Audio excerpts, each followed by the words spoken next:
ಯುಗಾದಿ ಬಂದದ, ಹೊಸ ವರುಷ, ಹೊಸ ದಿನ, ಹೊಸ ಮನುಷ್ಯ ಆಗಬೇಕು.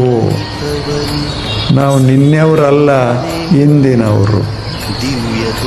ಇಲ್ಲ, ಇಂದು ಎದ್ದು ಬಂದು ನಾಳೆ ಹೇಳ್ತಿರಲ್ಲ, ಹೇಳಾಗಿ ತಿಳ್ಕೊಳ್ಳಿ, ನಾವು ಈ ಜಗತ್ತಿಗೆ ಹೊಸವರು. ಆ ಕಣ್ಣಿನಿಂದ ನೋಡಿ ಜೀವನ ಹಬ್ಬವಾಗ್ತದೆ. ಹಳಬರಂದ್ರೆ ಅದು ಬೇರೆ, ಒಳಗೆ ತಲೆಯಾಗಿರ್ತದಲ್ಲ, ಅದು ಹಳಬರು. ಬಲು ದೂರ ನಿಂತವನು, ಎಲ್ಲರಲ್ಲಿ ಅವನೊಬ್ಬ ಮುದ್ದು ರಾಮ, ಎಲ್ಲರಲ್ಲಿ ಅವನೊಬ್ಬ ಮುದ್ದು ರಾಮ.